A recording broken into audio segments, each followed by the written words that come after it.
Bienvenue dans Voix d'Oumnia, le podcast qui explore les dynamiques sociales, culturelles et identitaires de notre temps.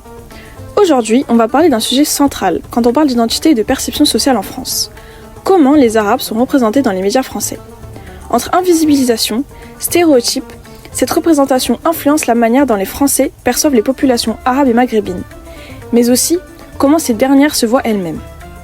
Pourtant, depuis quelques années, on voit émerger de nouvelles voix qui tentent de reprendre le contrôle de leur récit. Alors, quels sont les clichés les plus répandus? Pourquoi voit-on si peu d'Arabes dans les médias français? Et comment les choses évoluent aujourd'hui? Pour comprendre d'où vient cette représentation biaisée, il faut remonter un peu dans l'histoire et analyser les mécanismes qui l'ont façonnée. Depuis le 19e siècle, l'image des Arabes en France a été construite à travers un imaginaire colonial qui les associe à l'exotisme, la violence et la soumission. Après la décolonisation, cette perception évolue. La figure de l'immigré arabe s'impose, souvent réduite à celle d'une main-d'œuvre bon marché et précarisée. On peut parler aussi de l'impact des années 80-90. À partir de cette période, les attentats en France et l'essor du terrorisme islamiste contribuent à une assimilation dangereuse entre arabe et islamisme dans les discours médiatiques. Parallèlement, les banlieues deviennent un sujet central dans les représentations médiatiques. Les Arabes y sont souvent dépeints comme une menace cristallisant les inquiétudes sociales et sécuritaires. Elle est dans ces innombrables quartiers que le gouvernement lui-même appelle des quartiers de reconquête républicaine. Vous n'y avez mis jamais un pied. Jamais vous y avez mis un pied. Je vous le dis. Excusez-moi, je ne peux pas y mettre un pied aujourd'hui. Mais oui, mais j'ai grandi. Vous parlez de quelque chose que vous ne connaissez pas, vous en comprenez. J'y ai grandi. On assimile souvent l'arabe aux problèmes sécuritaires. La couverture médiatique des faits divers entretient un biais systématique où un crime en banlieue est immédiatement associé à un jeune d'origine maghrébine. Le lien entre immigration et délinquance est constamment renforcé par certains plateaux télé où les discours anxiogènes dominent les débats. Vous avez publié cet hiver chez De Noël un roman intitulé Petit frère qui raconte l'assassinat d'un jeune DJ juif par son ami d'enfance musulman et qui plonge au cœur des conflits communautaires de la société française d'aujourd'hui. Voilà. L'arabe est forcément musulman et l'islam vu comme une menace.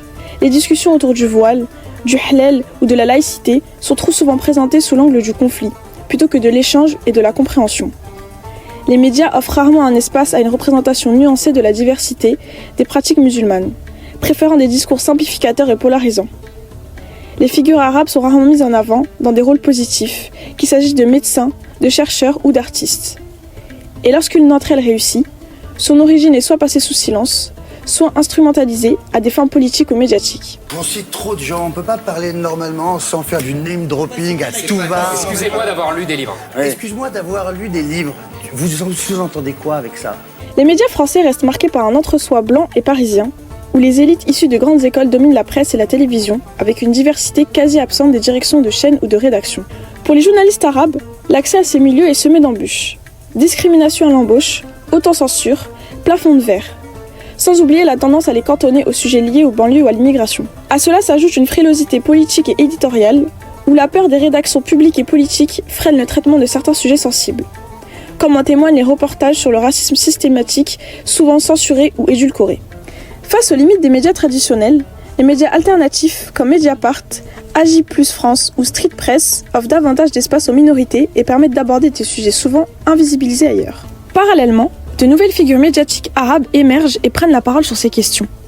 Des journalistes comme Nadia Eni Moulay, Nabil Hakim ou Rokia Diallo, mais aussi des artistes et créateurs de contenu comme Fari, Laila Bekti ou Mehdi Maizi, qui imposent une représentation plus authentique et diversifiée. Enfin, les réseaux sociaux jouent un rôle clé en contournant les circuits traditionnels de l'information et en redonnant aux minorités le contrôle sur leur propre récit, comme en témoignent des mobilisations telles que #BalanceTonMédia ou #BalanceCNews.